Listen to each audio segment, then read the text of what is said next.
News this morning. Good morning, everyone. Thank you for joining us. I'm Tracy McCain. I'm Caitlin Nuclear. We're on top of today's biggest stories, including the latest on Hurricane Melissa as it barrels through the Caribbean right now. That storm has just reached land in Cuba this morning. And it pummeled Jamaica all day Tuesday. Here you can see a live look at several areas across the country. When it reached land, it was the most powerful in the country's recorded history. Yeah, let's get right to meteorologist Scott Haney, who has been tracking Melissa for us. All right, good morning, Scott. Where do we stand right now? All right, a little bit better.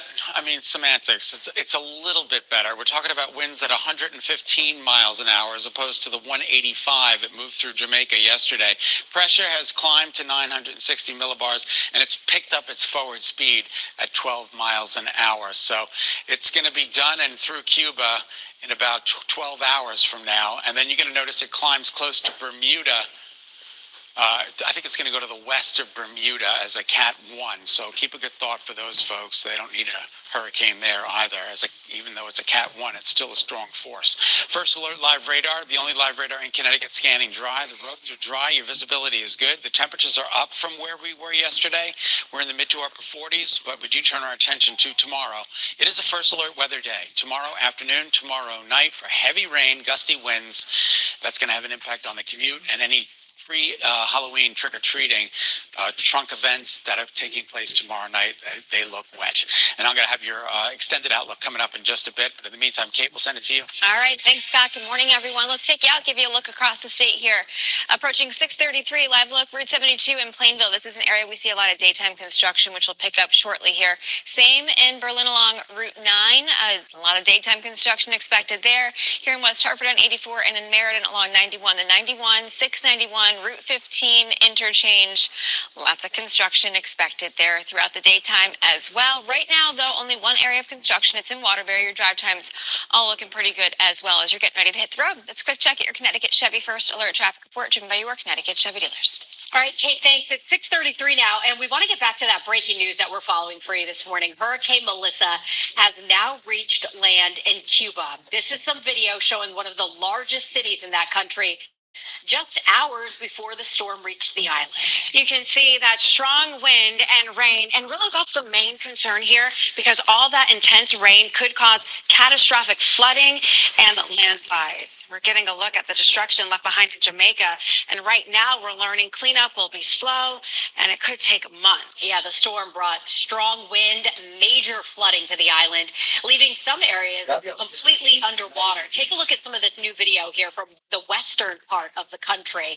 Officials now starting to survey the damage behind, which you can see is extensive. 15,000 people in Jamaica are in shelters this morning, while hundreds of thousands don't have electricity. All right, let's talk about the people here because that's really what it's about. We're speaking with someone who just went through this storm. Yeah, we want to get right to Kamar Puzzi, who is in Portmore. That's where he lives on the southeastern part of the island. Thanks for joining us this morning. We appreciate it. I know you waited out the storm. Tell us, what was it like for you and your family? Kind of walk us through what you were hearing and what you saw. Well, what I can say, thank you for having me first and foremost, and to your viewers, is that throughout the storm, we were trying to get prepared and everything, and then when we realized it went to a hurricane, we started to realize that Melissa was very serious. So for me and my family, we would have been doing some preparation from Wednesday coming down into Thursday. And one thing that I can tell you is the uncertainty of knowing when that storm will be here, when that hurricane will actually make a landfall. And that's one of the primary things that has been concerned for many Jamaicans as to how long the storm would have taken. But nonetheless, I have seen many persons rally together. And it's just, even throughout all things, as Jamaicans, we are small, are little, but taller. So we are resilient, and we know that we'll bounce back from whatever adversity that we have gone through this time. It was a scary ordeal, I can say, for myself as well. The winds, the rainfall, it's something that I've never seen before in all my years living in Jamaica. So it's something new, and it's just how we'll have to go forward, especially with climate change going on now. But one thing I can say to everyone is that don't be panic, don't worry that much. Only thing we can ask at this point is for your prayers, for your hopes, for your support, as well as we have the government of Jamaica has launched their website where many persons can make donations and also to get update on what is going on in Jamaica. And many persons I know in Connecticut currently have many Jamaicans worried about what is going on with their families as well. So for me, primarily, I'm out of electricity and water for now, but I'm utilizing a generator to sustain my family. And we're just waiting to see how we can look forward to help the community and also to extend a hand to the other residents that are facing much more devastation in the parishes of St. Catherine, St. Elizabeth, Westmoreland area, St. James as well. All right, thank you so much, Kumar, for sharing your story and also mentioning the resiliency of Jamaicans and the spirit of the country. We know that you will recover. It just will take a little help along the way, and so we appreciate you asking for prayers. We'll certainly send them your way. Yeah, we wish you the best. Stay safe. Thank you. Thank you.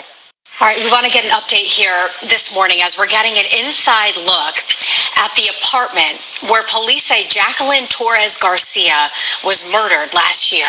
Farmington police have released body camera footage of an altercation or interaction with the little girl's mother and her then boyfriend.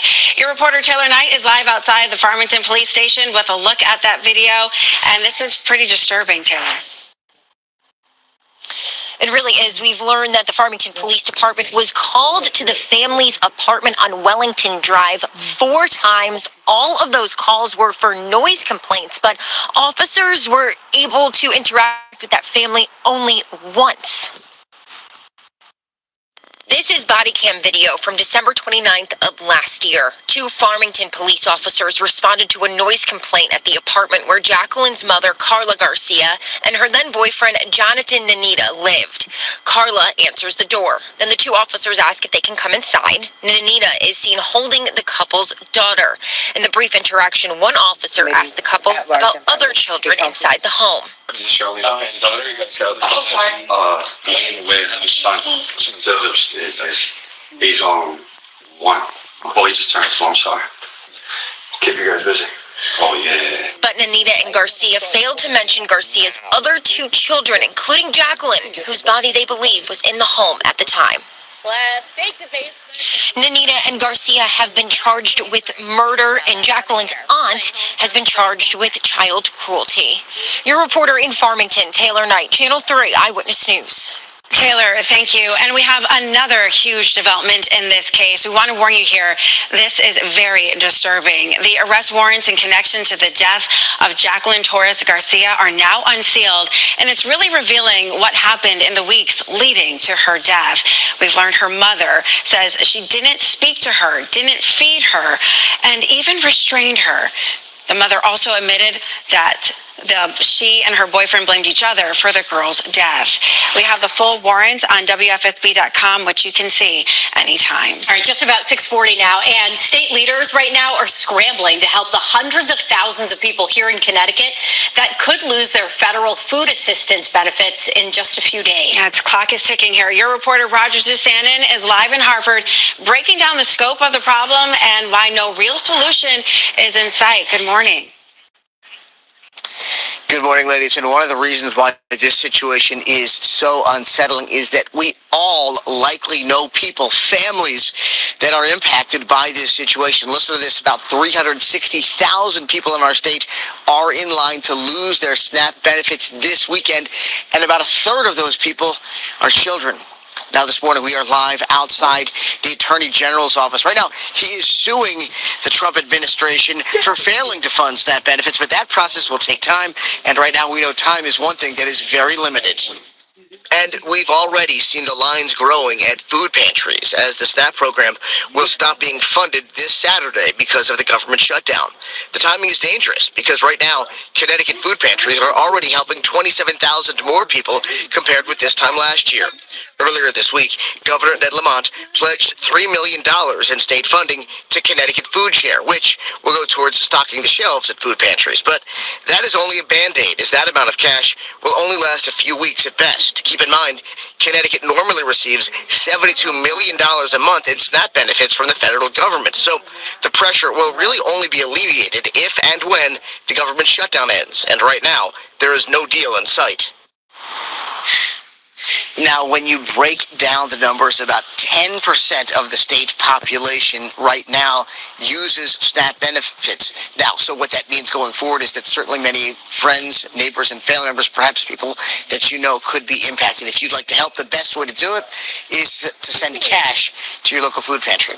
Reporting live in Hartford this morning, I'm your reporter, Roger Suzanne, in Channel 3 Eyewitness News. All right, Roger, thank you. Still ahead, Hurricane Melissa is now bearing down on Cuba after leaving a devastating impact on Jamaica. We have a live look this morning showing some of the damage left behind. Hi, everybody. Good morning. Tomorrow, locally, is the first alert weather day. Let's break it down. The storm ramps up tomorrow afternoon, peaks at night. We're talking about 1 to 2 plus inches of rain that could lead to some poor drainage flooding and 30 to 40 mile an hour wind gusts. That means business, and that wind continues right on into Halloween. But will it be dry for Halloween? That answer coming up next, right after this break. Stay with us. This month at Country Nissan, we'll drive home in a brand new Nissan.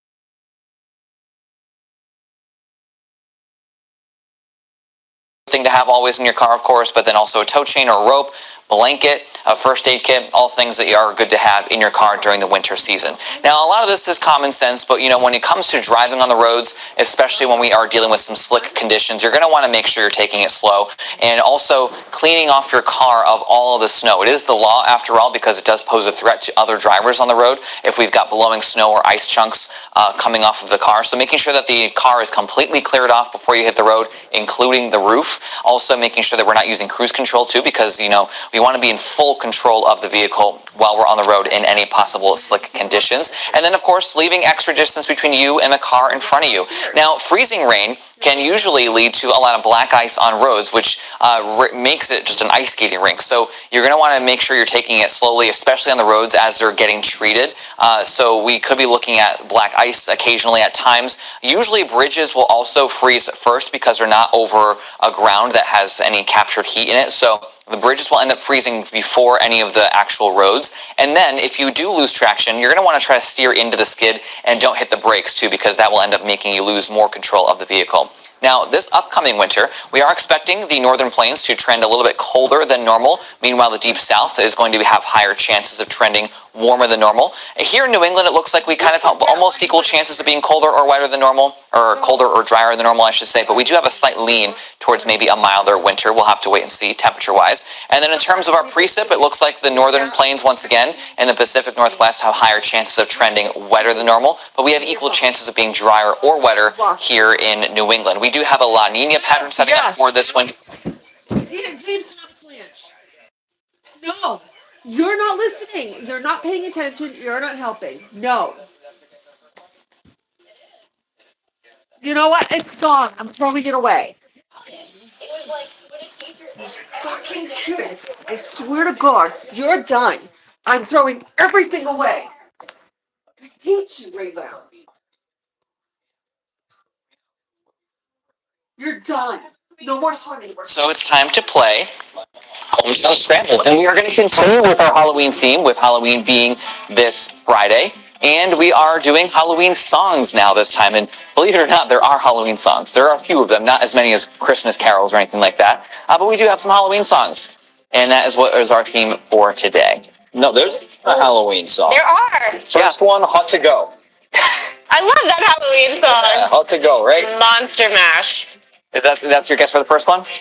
It is. It is that. It is that. The way you said it made me seriously doubt it. It was like when a teacher's like, everybody double check your work. I felt very nervous. Are you sure A is the right answer? I'm sure, not anymore. Okay, how about the second one? I think the second one's the easiest. I already hit the move. Yeah. We already know it's Thriller. We know. What are we doing? Thriller. Now, Tyler, who are you going to call? My mom. I'm scared. Oh, I love Rebecca. I'm getting scared. I love Rebecca. Ghostbusters. It is the I'm not that Ghostbusters theme. unfolded. Yes, that is. So these are our Halloween themed songs. And also, speaking of Halloween, we are just 2 days away. It is on Friday after all. Do we have a winner? Melissa P. is our winner for Home Transcramble today. Thank you for playing, and we'll be back again next week, and we'll have to come up with another theme as we're done with Halloween at that point. November, Turkey, Thanksgiving. Yeah, well, I'm on do we board. have 4 weeks of Thanksgiving themes though? We'll have to see. Oh, trust me. We'll come up with it. Okay, we'll see. All right, guys, back to you. Thank you, Liam, and congratulations, Melissa.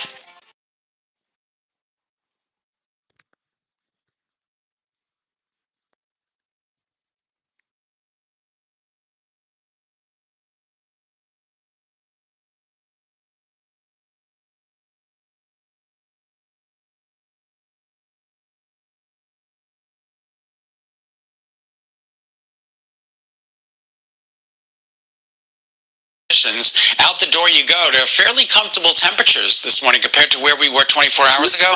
We're up 10 to 15 degrees. All right, here's a look at First Alert Futurecast, indicating some scattered showers tomorrow morning. Let's see if that comes to fruition. If it does, it'll be round one, because here comes round number 2. 5 p.m., just in time for your evening commute. It is wet and it is breezy. And then we're talking about wind continuing through the day on Friday, with maybe some limited sunshine on Friday.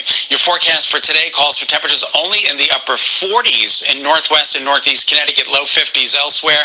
Mostly cloudy and breezy. First alert weather day tomorrow. Friday, the wind continues for the trick-or-treaters, but it's dry. Saturday and Sunday also dry, with temperatures just a little shy of the normal in the mid-50s. Kate, take it away.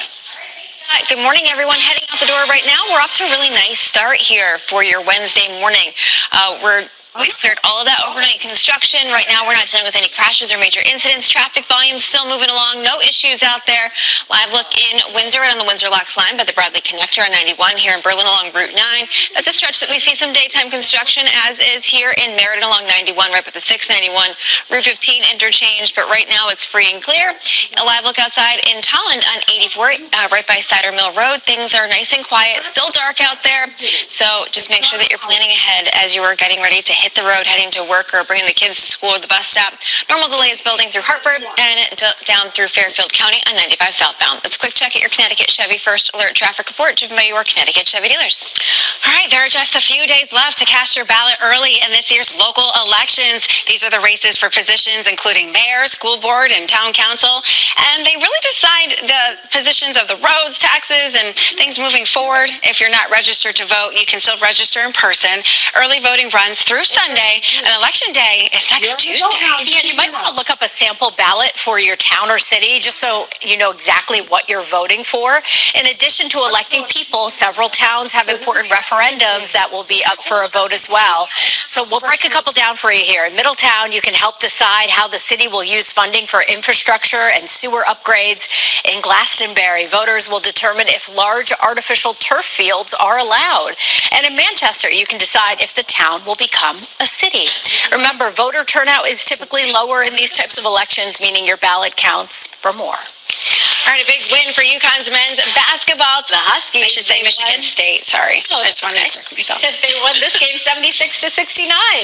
Alex Caravan and Solo Ball, they led the team with 18 points each. They're wrapping up the season here with no losses. The regular season tips off Monday night. UConn takes on the University of New Haven. Well, still ahead here, our state launching a new initiative to help keep unused medications from ending up in the wrong hands. How that can help keep you and your family safe. And we're taking a live look in Wethersfield this morning. There are just a few days left to see the scarecrows set up along Main Street. They'll be out through this weekend. Scott Haney tracking that Halloween forecast when we come back. You're ready to reconnect, to discover, to explore a Georgia that always has more stories to share and views to admire. Set for your next adventure while you set your own pace to wonder or wander, or whatever it is that makes you feel you. To feel that Georgia feeling, those beautiful, real, honest moments, only found in Georgia Moments. Find yours at exploregeorgia.org.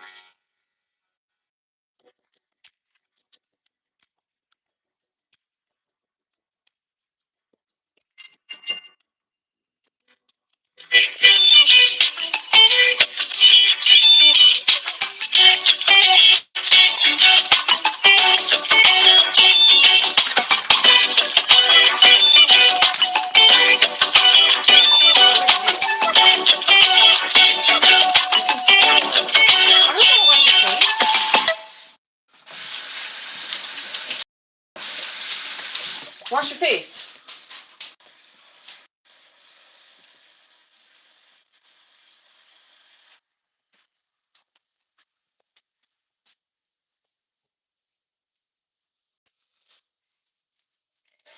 Go. No shaves today because, I'm so tired.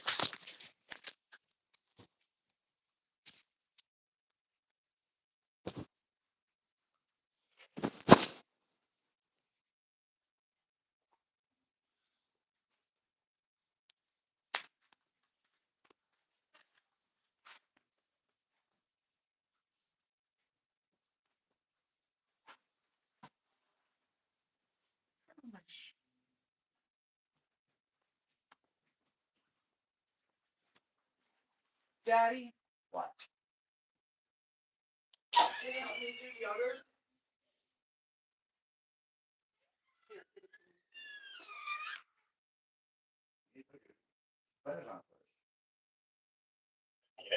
Daddy, you'll do my.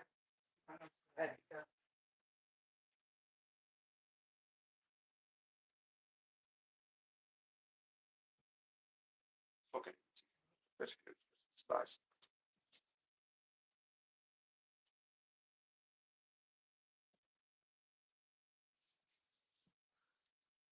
We will have a better quality version of Hometown Scramble on the other phone. This basketball pregame show presented by M&T Bank, only on the Wax. Approaching 6:54. Hi, everybody. Good morning. It's time to rise and cloud. We do have a pretty good amount of clouds out there, but it's not as cold as it was yesterday. Mostly cloudy and breezy during the day today. You might see a little peekaboo sun from time to time, but we'll call it mostly cloudy. And then rain and wind ramp up for tomorrow. It is a first alert weather day tomorrow afternoon through tomorrow night. Daytime highs today only in the low 50s, mid 50s along the shoreline. 58 tomorrow, afternoon rain and breezy conditions, and then downright windy for Friday for trick-or-treaters, but it will be dry, which is good news. Morning, Kate. All right, good morning, Scott. That is great news. Hey, heading out the door right now, also giving you some good news to start your Wednesday. Nice and quiet out there. No construction right now. We're going to wait for the daytime work to pick up between about 8:30 and 9 o'clock. No crashes, traffic volume moving. So really, we're off to a very nice start here. Their drive times starting to pick up some normal traffic volume, but still, again, doing pretty well to start. Let's quick check at your Connecticut Chevy First Alert traffic report. Ladies, back to you. All right, let's take a look at our top stories, including that breaking news on Hurricane Melissa. The Jamaican-American community here in Connecticut anxiously watching and waiting to see the full extent of the damage left behind this morning. And we know this morning some areas are underwater. Hundreds of thousands of people don't have power. More on what people here at home are doing to help over on the Wax. And this morning we're getting a look inside the Farmington apartment where police say Jacqueline Torres Garcia was murdered last year. Police released body camera footage of officers talking to the 11-year-old's mother and mother's boyfriend while responding to a noise complaint. What it reveals about this case next on the Wax. And our state launching a new program here to help people safely get rid of prescription drugs. 50,000 pouches will be handed out through the Governor's Prevention Partnership. How it could protect children. And One today, Glenn Pianca, 69. Lisa Lundberg is 61. Jonathan Bruce, 77. Kim and Jay Labby, married 19 years. Rosalie Luna is 5 today. Margaret Cassetta, Kathy Dembeck is 55. Latte Smith is 58. Lynn Luganbuhl is 56. And Morgan Hoadley is 25 today. We hope you all have a great, safe, and healthy day.